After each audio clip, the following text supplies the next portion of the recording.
بخاری صاحب، کل تورخم اور تیرا بارڈر کے اوپر افغان طالبان کی جانب سے جو ہے وہ بلا اشتعال فائرنگ بھی کی گئی. آلدو ہماری سیکورٹی فورسز نے اس کا جواب دیا. وزیر مملکت برائے داخلہ طلال چودھری صاحب بھی یہ کہہ رہے ہیں کہ forces are on high alert اور کسی بھی قسم کی جارحیت کا جواب دینے کے لیے بروقت تیار ہیں. یہ تو ہم نے ان کو باور بھی کرا دیا ہے اور ہم نے یہ ایک سے زیادہ دفعہ ثابت بھی کر دیا ہوا ہے کہ if you will try to take liberty we'll fix you. یہ تو طے شدہ ہے.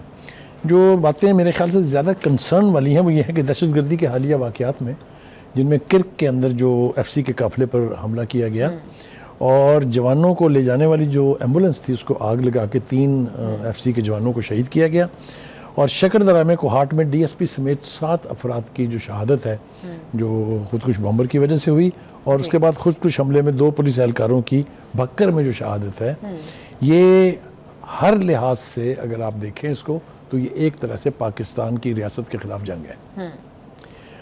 اور مجھے اس بات پہ بہت حیرت ہے کہ رمضان المبارک کے مہینے میں ان کارروائیوں سے ثابت ہو گیا کہ ان دہشت گردوں کا دور دور اسلام سے کوئی تعلق نہیں ہے، کیونکہ نو مسلم any where will kill anybody in the month of Ramadan. ٹھیک ہے جی، نہ ہی ان کا اسلام سے کوئی تعلق ہے، نہ ہی پختون روایات سے کوئی تعلق ہے. پختون بھی یہ نہیں کرتے ہیں. ٹھیک ہے جی، اور ان حملوں کا اب تقاضا یہ ہے کہ ہم پاکستانی نیشن کے طور پہ تمام سیاسی وابستگیاں جو ہیں ان کو اٹھا کے ایک طرف رکھ دیں اور ایک اکائی میں یعنی ایک اکائی بن جائیں تاکہ کابل حکومت اس کے سہولت کاروں اور ان دہشت گردوں کا کلا کما کرنے کے لیے جس قوت کی ضرورت ہوتی ہے وہ ہماری مسلح افواج کو حاصل ہو جائے. جی، دوسری طرف افغان عوام بھی اپنی سرزمین پر ہونے والی اس دہشت گردی سے اب تنگ آ چکے ہیں، اور انہوں نے کابل رجیم جو افغان طالبان کی رجیم ہے اس کے خلاف ان باتوں کا اظہار کرنا شروع کر دیا ہے کہ یہاں ہونے والی سہولت کاری جو ہے وہ ختم ہونی چاہیے. پاکستان نے کابل رجیم کو وضاحت کے ساتھ یہ باور کرا دیا ہے کہ افغان سرزمین سے کوئی بھی کارروائی ہوئی کسی بھی نوعیت کی تو تگڑے ہو جائیں، وی ول اسٹرانگلی ریئیکٹ.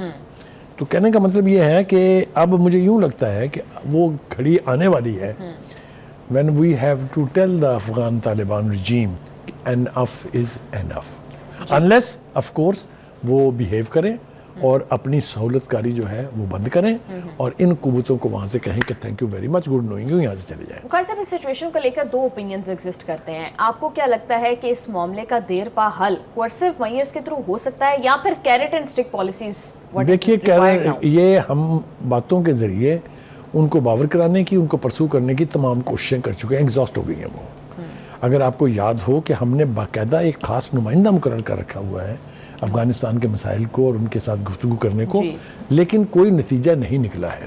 حتیٰ کہ ایک وقت میں کوشش ہوئی تھی کہ لوہیا جرگہ جو سب سے بڑا جرگہ ہوتا ہے اس کی بھی ایکسچینجز ہوئی، لیکن میں سمجھتا ہوں ذاتی طور پہ کہ Afghan Taliban regime is hostage to all these illegal یعنی جو تنظیمات ہیں وہاں پر، چاہے وہ داعش ہے، چاہے وہ ٹی ٹی پی ہے، چاہے وہ اور بہت ساری ہیں. پوری دنیا نے یہ باور کرا دیا ہوا. ہم نے کتنے سخت ایکشن لیے ہیں 2-3 مرتبہ افغانستان کے خلاف، کسی نے کچھ کہا ہمیں؟